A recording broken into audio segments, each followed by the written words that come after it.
नमस्कार दोस्तों, यह वीडियो मुख्य रूप से पाकिस्तान में आर्थिक संकट और संकट के पीछे के कारणों पर आधारित है। इसके अलावा हमने इस वीडियो को पाकिस्तान का इतिहास, पाकिस्तान की अर्थव्यवस्था, वर्तमान स्थिति, कारण और संभावित समाधान के रूप में 5 भागों में विभाजित किया है। पाकिस्तान का इतिहास। 1947 में देश की आज़ादी से पहले का इतिहास अफगानिस्तान, भारत और ईरान के साथ साझा किया गया है। भारतीय उपमहाद्वीप के पश्चिमी विस्तार और ईरानी पठार के पूर्वी सीमावर्ती क्षेत्रों में फैले हुए वर्तमान पाकिस्तान के क्षेत्र ने एक प्रमुख सभ्यता के उपजाऊ मैदान और दक्षिण एशिया के मध्य एशिया और निकट पूर्व के प्रवेश द्वार के रूप में कार्य किया।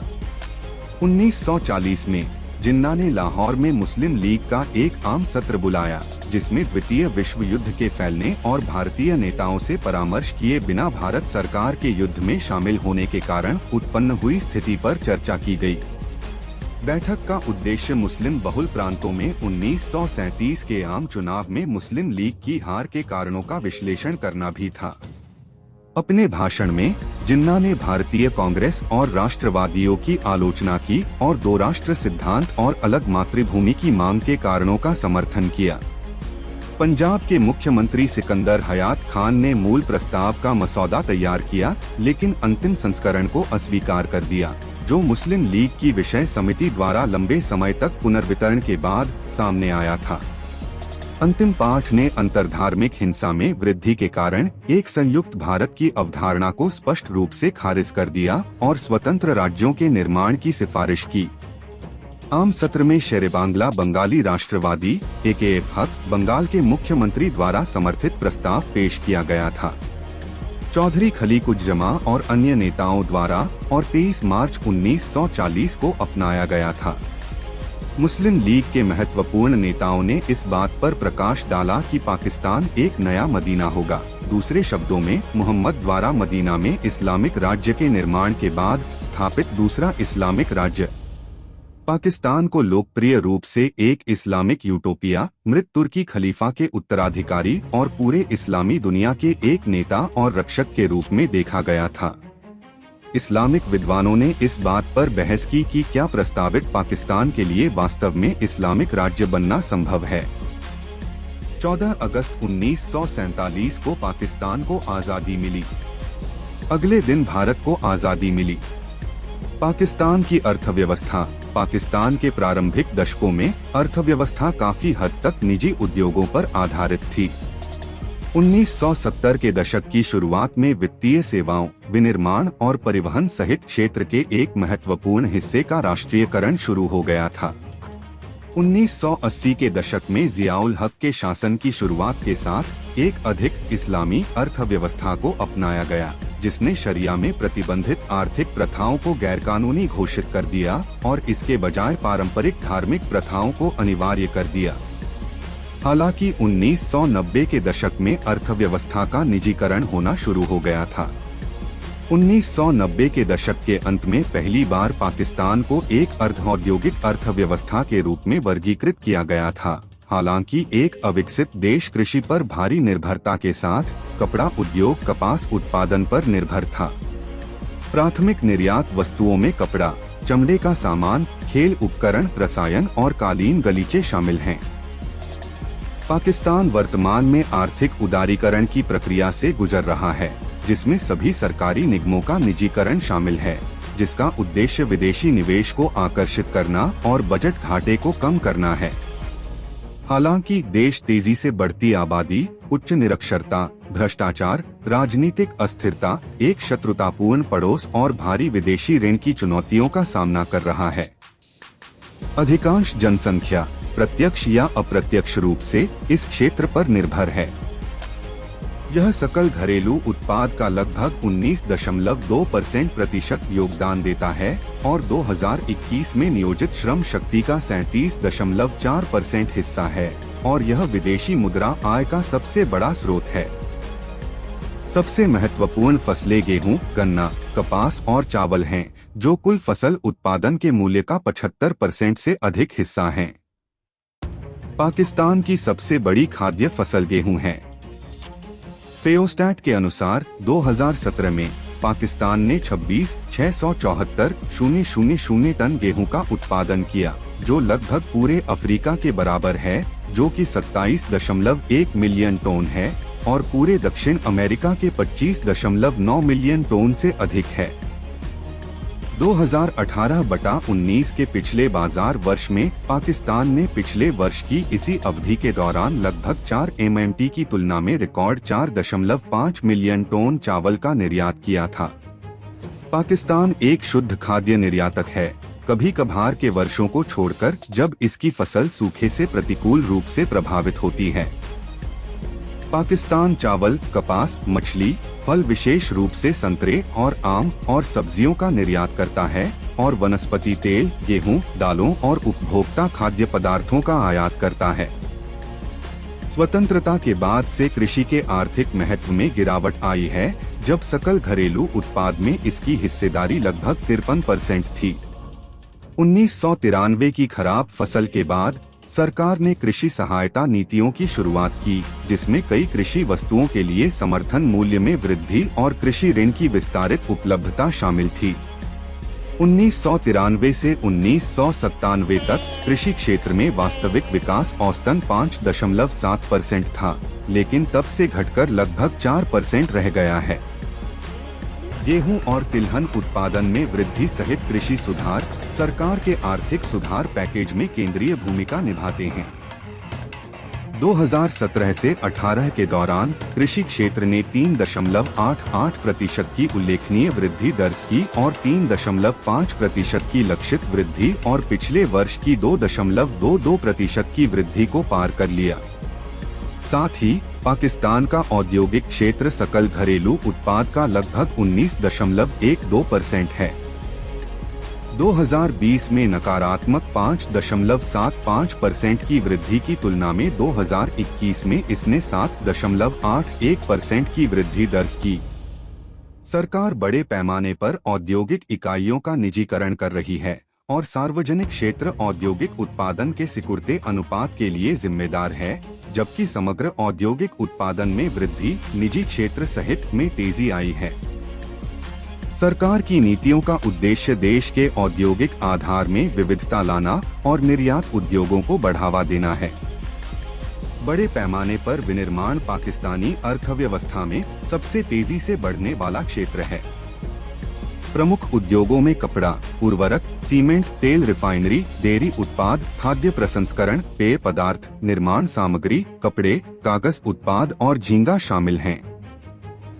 पाकिस्तान में SME का पाकिस्तान की कुल GDP में महत्वपूर्ण योगदान है। SMEDA और आर्थिक सर्वेक्षण रिपोर्ट के अनुसार वार्षिक GDP में हिस्सेदारी 40% है। इसी तरह SME कुशल श्रमिकों और उद्यमियों के लिए रोजगार के महत्वपूर्ण अवसर पैदा करते हैं। छोटी और मध्यम स्तर की कंपनियां पाकिस्तान में लगभग 90% उद्यमों का प्रतिनिधित्व करती हैं और 80% गैर कृषि श्रम शक्ति को रोजगार देती हैं। ये आंकड़े इस क्षेत्र में संभावित और आगे की वृद्धि का संकेत देते हैं। यह पाकिस्तान के औद्योगिक क्षेत्रों में सबसे बड़ा है, जो सकल घरेलू उत्पाद का लगभग 12.13% है। विनिर्माण उपक्षेत्र को आगे 3 घटकों में विभाजित किया गया है, जिसमें विनिर्माण क्षेत्र में 79.6% की हिस्सेदारी के साथ बड़े पैमाने पर विनिर्माण क्षेत्र में लघुस्तरीय विनिर्माण हिस्सेदारी 13.8% है और वध का विनिर्माण में 6.5% योगदान है।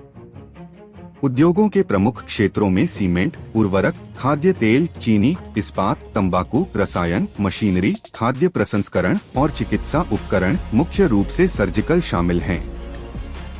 पाकिस्तान सर्जिकल उपकरणों के सबसे बड़े निर्माताओं और निर्यातकों में से एक है। पाकिस्तान में वर्तमान स्थिति 2022 से 2023 में पाकिस्तान में राजनीतिक अशांति का हिस्सा है। इसने महीनों तक गंभीर आर्थिक चुनौतियों का सामना किया है, जिसके कारण भोजन, गैस और तेल की कीमतें बढ़ी हैं। रूस के यूक्रेन पर आक्रमण के कारण दुनिया भर में ईंधन की कीमतों में वृद्धि हुई है। पिछले कुछ वर्षों में देश द्वारा अत्यधिक बाहरी उधारी ने डिफॉल्ट के भूत को बढ़ा दिया, जिससे मुद्रा गिर गई और आयात सापेक्ष रूप से अधिक महंगा हो गया। जून 2022 तक बढ़ती खाद्य कीमतों के साथ साथ मुद्रास्फीति अब तक के उच्चतम स्तर पर थी। अन्य निम्न से मध्यम आय वाले विकासशील देशों की तुलना में खराब शासन और प्रति व्यक्ति कम उत्पादकता ने भुगतान संकट के संतुलन में योगदान दिया है, जहां देश अपने द्वारा उपभोग किए जाने वाले आयात को निधि देने के लिए पर्याप्त विदेशी मुद्रा अर्जित करने में असमर्थ है। भारतीय सामरिक मामलों के विशेषज्ञ सुशांत सरीन के मुताबिक पाकिस्तान ने पिछले 25 साल की अवधि में हर 5 साल में मोटे तौर पर अपना कर्ज दोगुना कर लिया है। 1999 में जनरल मुशर्रफ के शासन की शुरुआत में 3.06 ट्रिलियन रुपए का कर्ज था। 2022 में इमरान खान सरकार के अंत में 62.5 ट्रिलियन, जबकि ऋण औसतन लगभग 14% प्रति वर्ष की दर से बढ़ा। सकल घरेलू उत्पाद औसतन केवल 3% प्रति वर्ष की दर से बढ़ रहा था। इससे कर्ज का असहनीय बोझ बढ़ गया। वित्तीय वर्ष 2022 से 23 में रुपए की ऋण चुकौती दायित्वों 5.2 ट्रिलियन संपूर्ण संघीय सरकार के राजस्व से अधिक है। पाकिस्तान का आर्थिक संकट प्रधानमंत्री शहबाज शरीफ और उनके पूर्ववर्ती इमरान खान के बीच 2022 में एक राजनीतिक गतिरोध के केंद्र में था, जिसके कारण अप्रैल 2022 में खान को हटा दिया गया। शरीफ ने खान पर आर्थिक कुप्रबंधन और देश की विदेश नीति को गलत तरीके से चलाने का आरोप लगाया, जिससे उन्हें अविश्वास मत में नीचे उतरो। ऐसा उन्होंने हकीकी आजादी राजनीतिक आंदोलन को प्रज्वलित किया, जिसने राष्ट्रव्यापी राजनीतिक अशांति को शीघ्र चुनावों और नागरिक वर्चस्व का आह्वान किया, जिसके परिणामस्वरूप पहले से ही बिगड़ती आर्थिक स्थितियों के लिए एक उत्प्रेरक के रूप में काम किया। 2019 के दौरान इमरान खान ने IMF के साथ एक सौदा करने की कोशिश की और कई नियमों और शर्तों पर सहमत हुए, जिसके परिणामस्वरूप मुद्रास्फीति में वृद्धि हुई, लेकिन इमरान खान IMF ऋण हासिल करने में असफल रहे। सूचना मंत्री मरियम औरंगजेब ने 19 मई 2022 को एक समाचार सम्मेलन में कहा कि पिछले महीने पाकिस्तान बढ़ती मुद्रास्फीति को नियंत्रित करने, विदेशी मुद्रा भंडार को स्थिर करने, अर्थव्यवस्था को मजबूत करने और आयात पर देश की निर्भरता को कम करने के लिए प्रतिबद्ध था। अनावश्यक और विलासिता की वस्तुओं के आयात पर प्रतिबंध लगा दिया गया। शरीफ ने उस समय कहा था कि निर्णय देश की बहुमूल्य विदेशी मुद्रा को बचाएगा और पाकिस्तान को मितव्ययिता का पीछा करना होगा। मई 2022 के अंत में सरकार ने ईंधन की कीमतों पर लगाम हटा दी। अंतर्राष्ट्रीय मुद्रा कोष के साथ लंबे समय से रुके हुए बेलआउट सौदे को आगे बढ़ाने की एक शर्त की। IMF ने इस्लामाबाद पर बिजली की कीमतें बढ़ाने, कर संग्रह में तेजी लाने और बड़े बजट में कटौती करने पर भी जोर दिया। संघीय योजना और विकास मंत्री एहसान इकबाल ने 14 मई 2022 को संवाददाताओं से कहा कि पाकिस्तानी एक दिन में अपनी चाय की खपत को 1 या 2 कप तक कम कर सकते हैं, क्योंकि आयात सरकार पर अतिरिक्त वित्तीय दबाव डाल रहे हैं।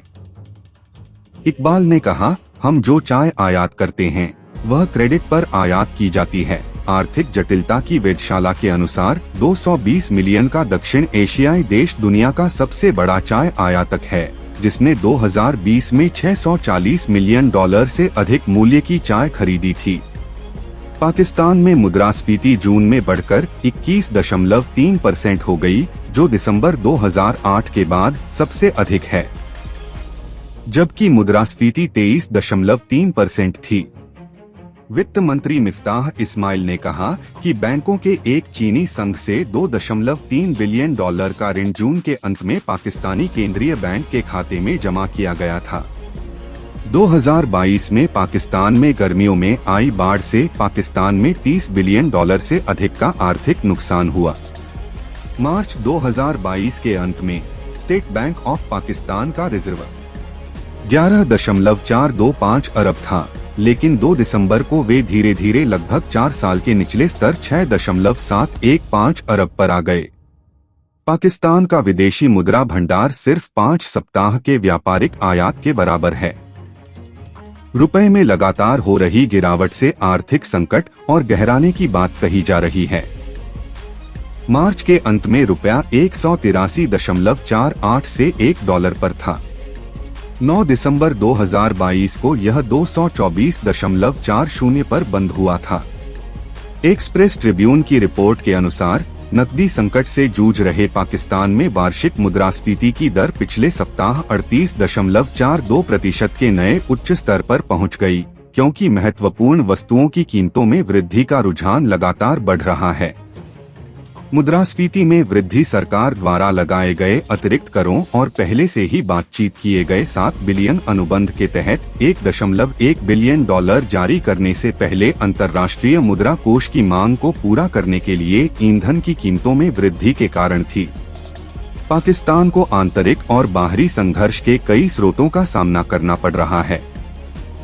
पाकिस्तान की राष्ट्रीय पहचान की एक संकीर्ण दृष्टि से अतिवाद और विविधता और असंतोष की असहिष्णुता बढ़ी है और सामाजिक सामंजस्य और स्थिरता के लिए देश की संभावनाओं को खतरा पैदा कर रही है।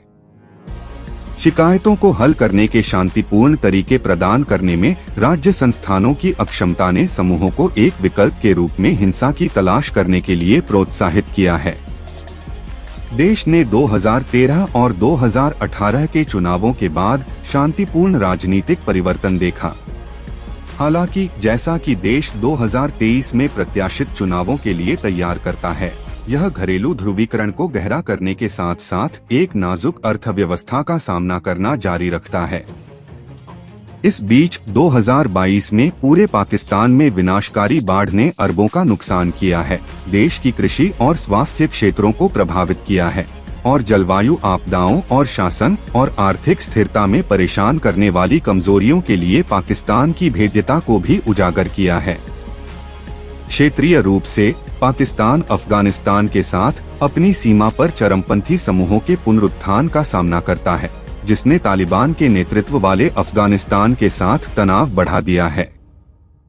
2021 में कश्मीर में नियंत्रण रेखा पर युद्ध विराम की घोषणा के बावजूद भारत के साथ संबंध स्थिर बने हुए हैं और उन संकटों के प्रति संवेदनशील हैं जो क्षेत्रीय और अंतर्राष्ट्रीय सुरक्षा के लिए खतरा पैदा करते हैं।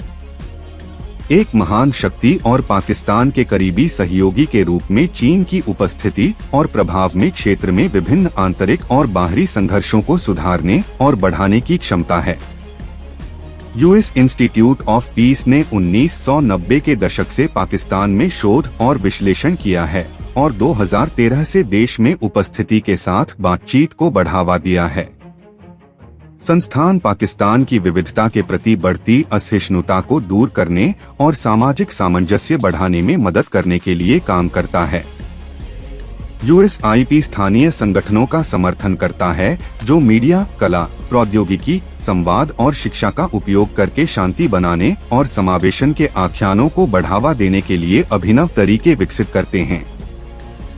यूएसआईपी नागरिकों की जरूरतों के प्रति अधिक प्रतिक्रियाशील होने के प्रयासों में राज्य संस्थानों के साथ काम करता है, जो शिकायतों को हल करने के लिए हिंसा के उपयोग को कम कर सकता है। संस्थान पुलिस सामुदायिक संबंधों को सुधारने, न्याय तक अधिक पहुंच को बढ़ावा देने और समावेशी लोकतांत्रिक संस्थानों और शासन को मजबूत करने के लिए काम का समर्थन करता है। यूएसआईपी शांति और संघर्ष के चालकों को बेहतर ढंग से समझने के लिए पाकिस्तान में अनुसंधान का संचालन और समर्थन भी करता है और अंतर्राष्ट्रीय नीतियों और कार्यक्रमों को सूचित करता है जो पाकिस्तान के भीतर, पाकिस्तान और उसके पड़ोसियों के बीच और पाकिस्तान और संयुक्त राज्य अमेरिका के बीच शांति और सहिष्णुता को बढ़ावा देता है। सरकार में भ्रष्टाचार एक आम मुद्दा है, विशेष रूप से सरकार और पुलिस बलों के निचले स्तरों में इसके खिलाफ पहल करने का दावा किया जा रहा है। 2011 में देश की ट्रांसपेरेंसी इंटरनेशनल के करप्शन परसेप्शन इंडेक्स पर 2.5 के स्कोर और 2010 में 2.3 के स्कोर के साथ लगातार खराब रैंकिंग रही है। 2012 में पाकिस्तान की रैंकिंग 134 से 139 तक और भी गिर गई, जिससे पाकिस्तान दुनिया का 34वां सबसे भ्रष्ट देश बन गया। अजरबैजान, केन्या, नेपाल और नाइजीरिया के साथ बंधा हुआ है। हालांकि 2013 से 17 से शरीफ शासन के दौरान पाकिस्तान को मिस्र के बराबर 2017 में 180 में से 117 की बेहतर रैंकिंग मिली। देश पर भ्रष्टाचार के बुरे प्रभावों के कारण 1999 में राष्ट्रीय जवाबदेही ब्यूरो की स्थापना की गई। नैब का मूल उद्देश्य भ्रष्ट तत्वों से लूटे गए धन की वसूली करना और इसे राष्ट्रीय खजाने में जमा करना था। नैब ने 2018 से 2020 तक भ्रष्ट तत्वों से 502 अरब रुपए की वसूली की है, जो एक रिकॉर्ड उपलब्धि है। ब्यूरो की स्थापना के बाद से एनएबी ने प्रत्यक्ष या अप्रत्यक्ष रूप से भ्रष्ट तत्वों से 814 अरब रुपए की वसूली की है, जो अन्य ऐसे भ्रष्टाचार विरोधी संगठनों की तुलना में अधिक वसूली है। CIA वर्ल्ड फैक्ट बुक के अनुसार 2017 में विभिन्न अंतर्राष्ट्रीय मौद्रिक प्राधिकरणों को सार्वजनिक बाहरी ऋण के संबंध में 2017 में GDP के कुल 67.1% के साथ पाकिस्तान दुनिया में 57वें स्थान पर था। पाकिस्तानी रुपए का मूल्यह्रास एक महत्वपूर्ण है। पाकिस्तान में बढ़ती खाद्य मुद्रास्फीति का कारण पिछले कुछ महीनों में देश में राजनीतिक अस्थिरता ने मुद्रा अवमूल्यन को भी प्रभावित किया है। पाकिस्तान खाद्य पदार्थों का शुद्ध आयातक है, इसलिए रुपए के मूल्यह्रास ने खाद्य वस्तुओं की कीमतों में वृद्धि की। अवमूल्यन के परिणामस्वरूप कच्चे तेल, सोयाबीन, पोल्ट्री फीड, उर्वरक, बीज और कीटनाशकों सहित सभी आयातित सामान मूल्य वृद्धि का सामना करते हैं। इन आयातित वस्तुओं के मूल्य में वृद्धि से कृषि वस्तुओं के उत्पादन की लागत प्रभावित होती है। पिछले एक साल में आयातित DAP खाद की कीमत 2 गुना से भी ज्यादा बढ़ गई है। अन्य कुछ कारण उत्पादन की लागत हैं। विनिमय दर अवमूल्यन और तेल की कीमतों में वैश्विक वृद्धि ने उत्पादन लागत को बुरी तरह प्रभावित किया है। प्रमुख आदानों जैसे बीज, उर्वरक, कीटनाशक, कृषि मशीनरी और परिवहन की कीमतों में वृद्धि सीधे तैयार उत्पादों की कीमतों को प्रभावित करती है। IMF की मांगों पर बीज और उर्वरकों पर सब्सिडी वापस ले ली गई है, जिसके परिणामस्वरूप कीमतों में वृद्धि हुई है। देश में उर्वरकों का उत्पादन कम होने के कारण सरकार को उच्च दरों पर DAP उर्वरकों का आयात करना पड़ता है। उर्वरक की कमी से फसल उत्पादन प्रभावित हुआ, जिसके कारण कीमतों में वृद्धि हुई है। नहर के पानी की कमी की स्थिति में ट्यूबवेल का उपयोग किया जाता है, जिसके लिए डीजल की आवश्यकता होती है। इसी प्रकार कृषि मशीनरी को ईंधन की आवश्यकता होती है और ईंधन की उच्च दरों के कारण उत्पादन लागत सीधे प्रभावित होती है। जैसे जैसे उत्पादन की लागत बढ़ती है, वैसे वैसे खाद्य मुद्रास्फीति भी बढ़ती है। तेल की कीमतों में वृद्धि। खाद्य मुद्रास्फीति को बढ़ाने में तेल की कीमतों की महत्वपूर्ण भूमिका है। अधिक दूरी तक भोजन के परिवहन के लिए अधिक ईंधन की खपत की आवश्यकता होती है। उच्च तेल की कीमतें शिपिंग लागत बढ़ाती हैं।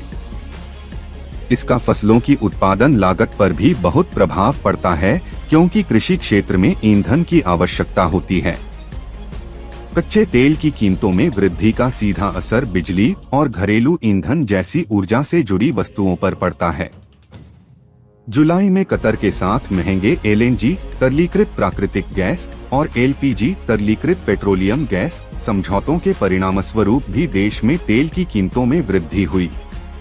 जुलाई में पेट्रोलियम की ऊंची कीमतों की वजह से पाकिस्तान में महंगाई दर 33% बढ़ गई। जलवायु परिवर्तन। बदलती जलवायु ने पाकिस्तान की मुख्य खाद्य फसल गेहूं के औसत उत्पादन को प्रभावित किया। मार्च में शुरुआती गर्मी की लहर के कारण पिछले वर्षों की तुलना में अपेक्षाकृत कम उत्पादन हुआ है। इससे मुद्रास्फीति में वृद्धि हुई, क्योंकि गेहूं की आपूर्ति कम थी। पाकिस्तान में गेहूं की कीमतों में 60% की वृद्धि के कारण मुद्रास्फीति की दर में वृद्धि हुई है।